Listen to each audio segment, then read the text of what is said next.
I'm Patrick, and this is Last Records. Today, I'm breaking down hot air balloon flights where common sense completely evaporated, sending people falling back to Earth. From a normal sightseeing flight that turns into a fireball, to a commuter who used a hot air balloon to avoid traffic, until one flight made him regret it.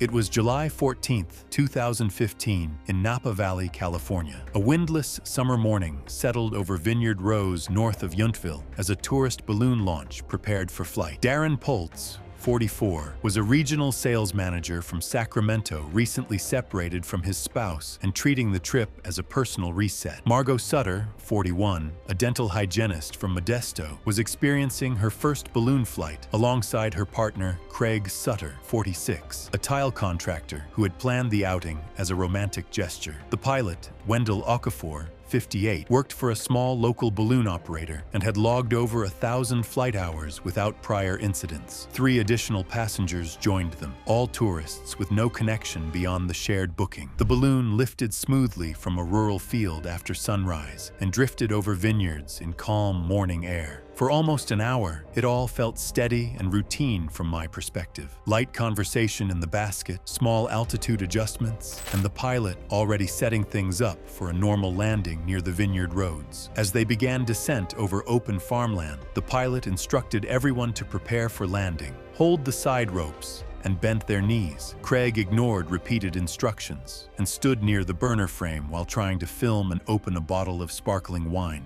During landing turbulence, he lost balance while trying to steady himself on the frame and briefly pulled on an overhead line linked to the vent system. The pilot immediately noticed abnormal envelope behavior and attempted to compensate, but the vent opening had already increased the descent rate. The balloon began losing lift more quickly than intended for that phase of landing, and the descent became harder to stabilize. The basket struck the vineyard service road with force, injuring multiple occupants. The collapsing envelope then fell over the basket, partially entangling it and restricting movement until it settled. Emergency crews arrived within minutes and cut through the tangled envelope material, which was draped and tightly wrapped around the basket structure, slowing access to occupants due to layered fabric and entanglement around the wreckage. Several passengers were freed, while Darren Poltz and Margot Sutter were found unresponsive after extraction from the lower basket. Investigators attributed the fatalities primarily to blunt force trauma from the impact, with secondary injuries from the collapse of the basket and entanglement with the envelope during the post-impact phase. Darren showed signs of sustained effort prior to fatal injury, while Margot's position and medical vulnerability were noted as contributing factors. Craig Sutter survived and stated he did not intend to interfere with procedures. A safety review identified deficiencies in passenger briefing and descent communication protocols, leading to a temporary suspension of the operator's certification. The incident was classified as an accident with multiple contributing factors. No criminal charges were filed, and the case was officially closed following regulatory review. That one failed from a hidden maintenance issue left unresolved. The next escalates from a sudden in-flight ignition no one had time to stop. It was August 3, 2016, in Albuquerque, New Mexico. The sky over the river valley was clear and still in the early morning light. A hot air balloon caught fire high above the northern edge of the city, and from the ground, there was nothing to do but watch it fall. Brent Caudle, 39, ran a small budget balloon tour business with about 600 flight hours and no prior incidents. Bookings were handled remotely by his brother-in-law, Thomas Vreeland, who had no flight experience. The passengers included Lena Morales, 34, a veterinary assistant from El Paso taking a solo birthday trip after finishing chemotherapy earlier that year. Dennis and Carol Whitmer, retired school employees from Kansas, celebrating their 40th anniversary. And Eric Vance, 27, a warehouse worker from Albuquerque who had won the flight through a local radio promotion. Days earlier, Brent identified a crack in the burner fuel line assembly but did not ground the balloon. The issue was informally addressed and cleared after a limited inspection, with no record of repair. The flight launched shortly after dawn from an open field outside the city and initially drifted smoothly over neighborhoods and desert edges in calm conditions, with no signs of mechanical issues. About 40 minutes into flight, the pilot pilot noticed slightly irregular burner performance during routine use. During a subsequent ignition cycle, a weakened section of the fuel line began leaking under pressure. The leaking propane ignited near the burner head, producing an abnormal flame that extended further than usual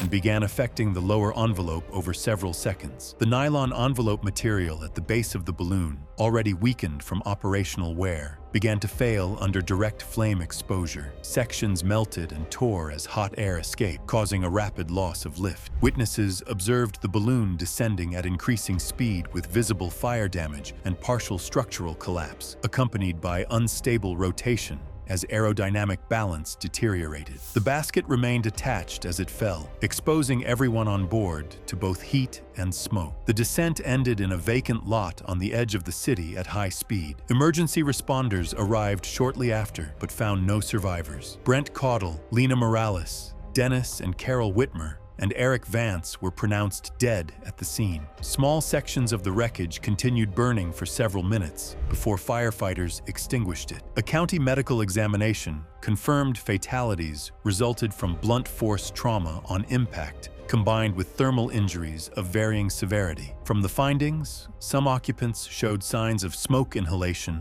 and carbon monoxide exposure, which may have contributed to reduced consciousness before impact. The pilot sustained the most severe burn injuries due to proximity to the ignition source, with all occupants ultimately succumbing to a combination of inhalation injuries and impact trauma. Investigators found a makeshift burner repair that had never been officially recorded, with visible heat damage at the failure point. Although the issue had been discussed informally, it was never properly documented or fixed through formal maintenance. Regulators subsequently shut the operation down. The booking coordinator said he was unaware of the repair and later faced negligence charges resolved through a plea agreement and a short custodial sentence. The incident circulated online before next-of-kin notification in some cases. The operator's assets were seized, the aircraft was decommissioned, and the final report cited a pattern of unrecorded maintenance decisions leading to catastrophic failure. The case was officially closed after legal and regulatory review. The next starts with nothing breaking at all, just an unstable lift system that slowly moves beyond any point of control once it leaves the ground. It was August 3rd, 2018, outside Tucson, Arizona, where dry desert winds strengthened rapidly after sunrise. In a dirt clearing behind a rural property, dozens of weather balloons were tied to a plastic patio chair as neighbors gathered to watch a homemade stunt flight. Dale Furch, 33, worked part-time doing appliance deliveries and had spent weeks posting online about recreating the famous lawn chair balloon flight using inexpensive weather balloons bought online. Friends later said he treated it more like a funny challenge than something genuinely dangerous. He had no aviation training, no recovery plan, and no realistic understanding of how quickly altitude and wind drift could become uncontrollable once airborne. The setup was improvised, about 40 weather balloons tied to a reinforced patio chair with nylon rope and hardware store metal clips. Dale had no parachute or tracking device, and only brought a pellet gun meant to pop balloons during descent. According to what I found, he misjudged how much lift the balloons would give and didn't really factor in how quickly desert winds and morning thermals can change, which affected how fast it rose and how far it drifted. At first, the lift looked slow, with the chair only rising a few feet while people filmed. But within seconds, it cleared nearby buildings and hit rising warm air over the desert, and the climb sped up much faster than expected. It quickly rose hundreds of feet and soon became too high to clearly hear or follow from the ground.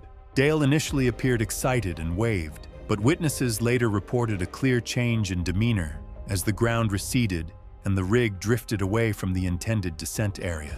He began gripping the chair as wind carried him further off course. It became clear he wasn't really in control of where he was headed anymore. As he attempted to control altitude by shooting balloons with a pellet gun, each puncture unevenly altered lift, increasing sway and rotation. After several shots, the system became increasingly unstable, and the gun reportedly became difficult to use as the chair spun beneath the balloon cluster. As the rig drifted higher, it entered controlled airspace near a regional airport, prompting air traffic controllers to issue advisories and adjust incoming flight sequencing while trying to identify the object via radar and pilot reports. By late morning, it had drifted more than 12 miles from the launch point over open desert, with no controlled way to descend. Individual balloons intermittently detached, each one shifting the center of lift and making the chair increasingly unstable, producing irregular yawing and a growing pendulum-like spin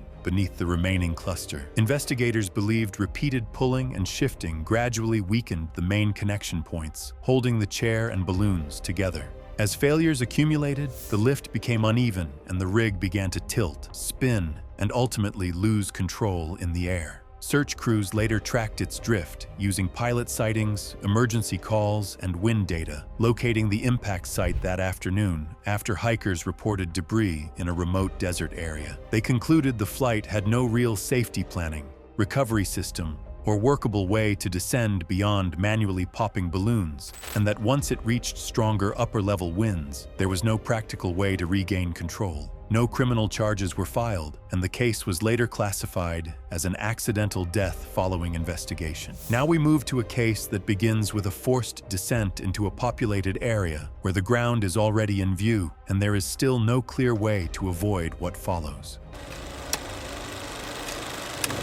It was June 21, 2014, in Columbus, Ohio. Goodale Park was busy with weekend crowds as a hot air balloon descended without engine power over the short north area. The landing occurred in an open public space, surrounded by pedestrians and park activity. Raymond Goff, 47, was a self-employed handyman in Columbus who took short-term repair work and was on a lunch break in a park when the incident occurred. The balloon pilot, Terrence Mabry, 51, ran a regional sightseeing service with extensive experience and no prior safety issues, carrying 3 passengers on a scheduled flight. During descent, the burner system experienced a fuel delivery malfunction that prevented sustained flame output, eliminating the ability to properly reheat the envelope and maintain altitude. The pilot initiated an emergency landing sequence after identifying a park as the only available open area within the drift path, issuing radio calls and repeated verbal warnings as descent continued. As the balloon descended into the park area, most bystanders moved away from the projected landing zone. Raymond, seated on a bench, remained in place while observing and recording the descent on his phone.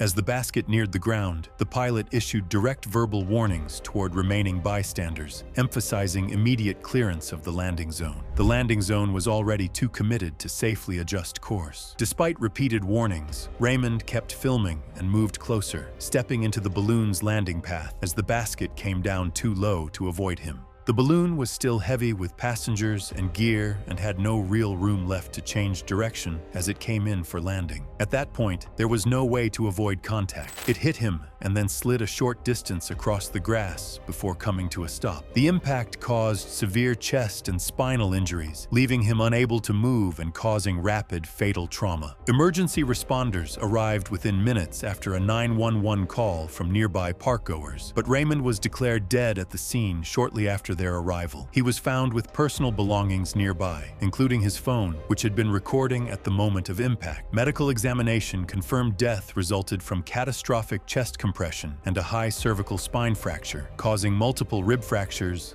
lung damage, and near-instant loss of motor function. Toxicology was negative, and no pre-existing medical conditions were found to have contributed. The pilot and passengers were not seriously injured, aside from minor bruising to the pilot during landing. Investigators determined the burner malfunction was consistent with a component failure, with no evidence of pilot error. The emergency landing was deemed an appropriate response given loss of heating capability and limited safe landing options within the drift path. Legal proceedings focused on equipment failure and landing constraints rather than operational negligence. The operator settled civil claims, and the ignition manufacturer was held responsible for the defect. The final report cited a burner malfunction, limited safe landing options in a populated area, and a pedestrian entering the balloon's landing path. The case was closed following regulatory review. The next case begins with the ground already in view, but with no remaining margin to meaningfully change what follows.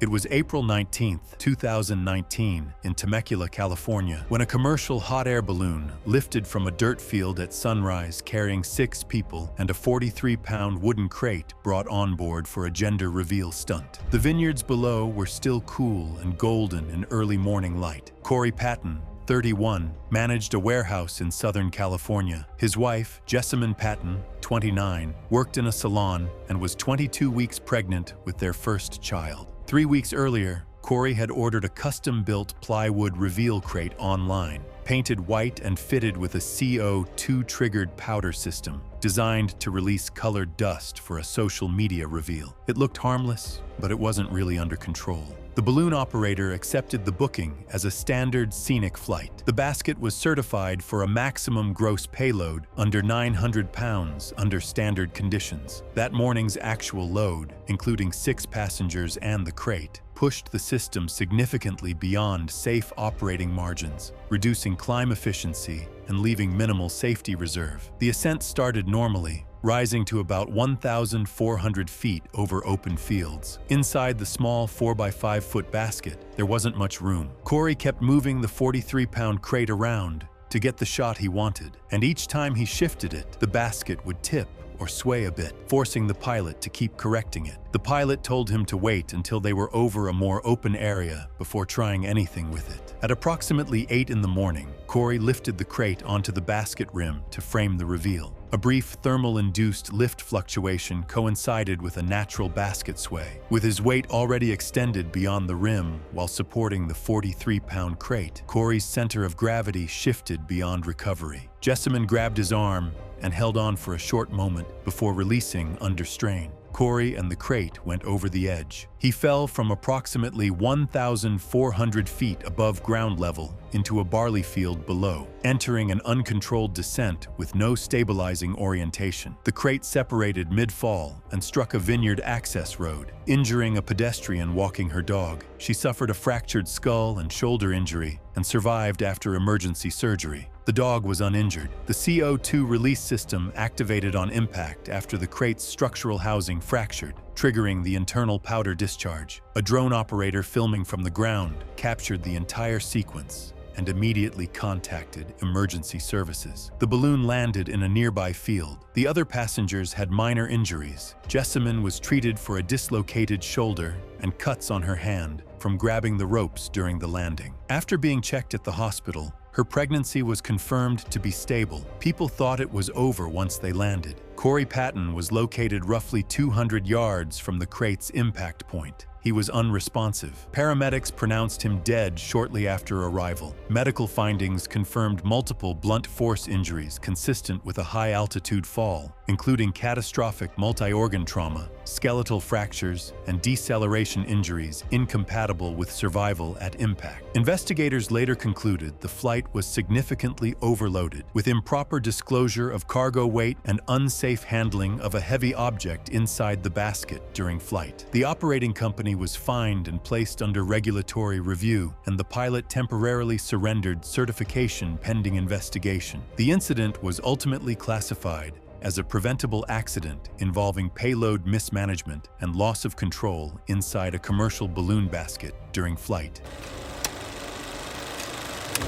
It was March 22, 2015, outside Tucson, Arizona, where a quiet desert morning stretched over cactus fields and pale open scrubland. A small hot air balloon lifted off from a rural dirt clearing as part of a recurring private charter arrangement operated by a commercial sightseeing balloon service over the outskirts of the city. Mitch Aldrin, 41, worked in logistics coordination in Tucson. Over the past year, he had occasionally used private balloon flights to bypass heavy highway traffic during early morning hours, drifting over open deserts before landing closer to his workplace. The flights were normally uneventful, following steady wind patterns and pre-planned landing zones. He'd gotten used to doing this when traffic was bad. That morning, the balloon went up normally into calm air and reached cruising height over open desert. The weather was steady, with light winds and clear skies across the basin. Mitch was alone in the basket, carrying a small bag and his phone, which he checked a few times during the flight. As the balloon drifted, Mitch moved closer to the edge of the basket to take a photo of the desert below, and his phone slipped from his hand into the scrubland. The pilot reminded him, consistent with the pre-flight briefing, that loose items are a known hazard and cannot be safely recovered once dropped. Mitch immediately asked to descend to try to recover it, but the pilot refused, explaining it wasn't safe and they would land at the planned site. He also warned that descending early into lower, more unstable winds would make control more difficult. Mitch kept insisting and kept watching the ground, trying to figure out where the phone might have landed. The pilot eventually started a controlled descent, carefully adjusting the burner and managing heat in the balloon while dealing with changing wind layers to keep the landing steady. As they came lower, the balloon entered the boundary layer air near the desert floor, where wind became more uneven because of surface turbulence and terrain effects. The basket drifted sideways over rough ground with rocky patches, dry washes, and cactus clusters. The pilot tried to correct the movement, but the wind shifts were sharper and harder to control at this height. Mitch leaned over the basket again, still trying to spot where his phone had landed.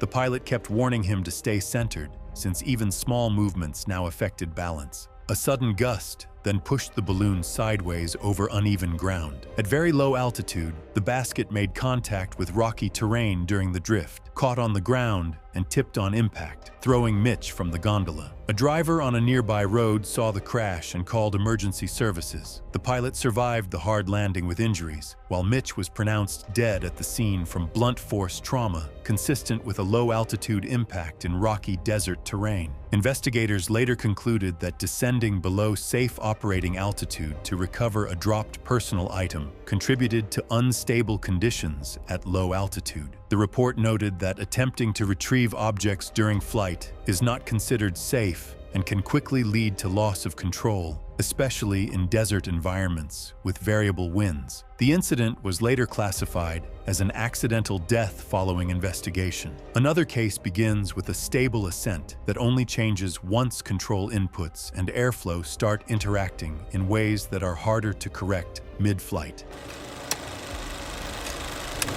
It was May 10, 2014, in Fredericksburg, Texas. A hot air balloon lifted over the hill country on a clear spring morning, drifting above ranchland and vineyards in calm, light wind. Wade Cutler, 41, an HVAC technician from San Antonio, had arranged the balloon trip as a family outing, bringing his wife and 3 children along for the flight. His children included Ethan Cutler, 18, Madison Cutler, 17, and Olivia Cutler, 8. The pilot, Sandra Voss, 53, was highly experienced with thousands of flight hours and was responsible for managing the flight, burner operation, and passenger safety throughout the ascent. The balloon ascended smoothly and maintained stable flight over rural countryside as passengers moved around the basket to view the landscape. Wade kept moving around the basket despite instructions to stay clear of the burner controls, leaning in and bracing himself on nearby frame parts while drinking. During a light thermal, he lost balance and grabbed for support, accidentally pressing the burner control and briefly increasing the flame output. The pilot immediately noticed and tried to correct it. The extra heat built up near the top of the balloon, damaging the fabric in one area and causing it to weaken and scorch. Noticeably, the lift started dropping off faster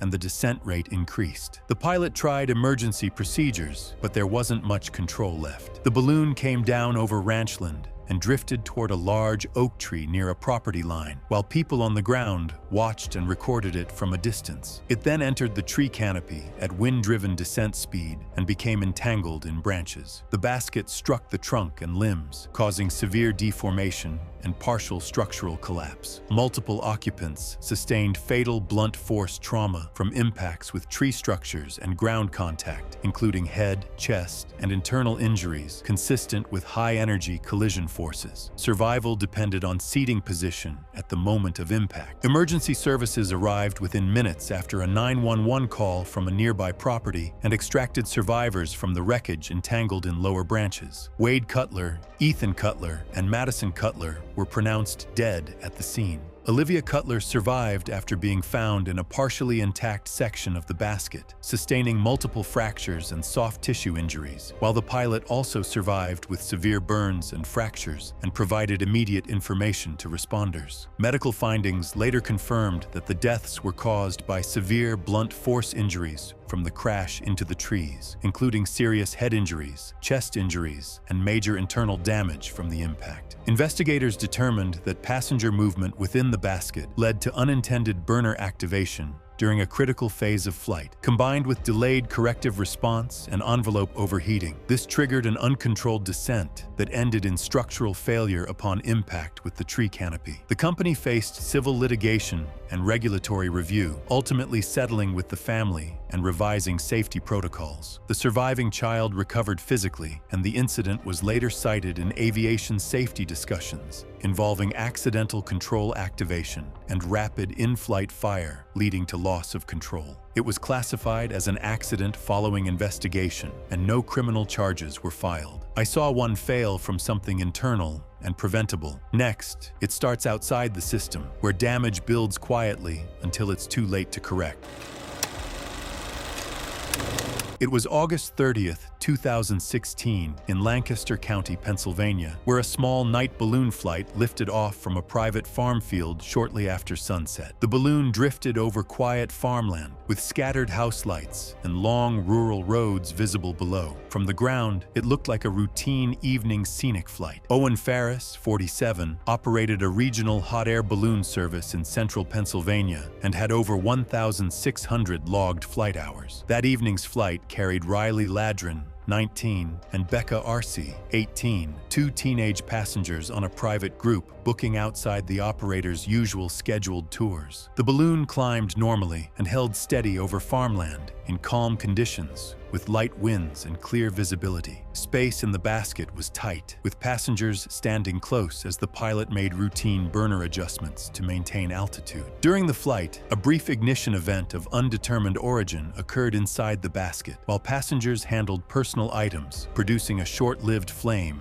and light smoke. The pilot quickly turned down the burner, checked where the smoke was coming from, and told everyone to stay low and keep still. The flame stayed inside the basket and didn't reach the balloon or fuel system, though the smoke made it harder to see for a short time near the burner area. A controlled emergency descent followed as the pilot gradually reduced heat and allowed the envelope to cool while scanning for a landing area. As the balloon entered lower boundary layer air, winds became more variable due to surface friction and terrain effects, increasing lateral drift and requiring continuous correction. The descent remained generally stable, but positioning became less predictable over farmland, with fields, drainage channels, and tree lines. Near the ground, wind shifts became sharper, requiring constant small burner adjustments, while the pilot tried to line up an open landing area. Passengers were told to stay centered, as even small movements had a stronger effect at low altitude. A sudden gust pushed the basket sideways during a low pass over uneven terrain. The lower frame briefly caught on the ground, and the gondola tipped during the drift, ejecting one passenger as it rolled. A nearby resident saw the crash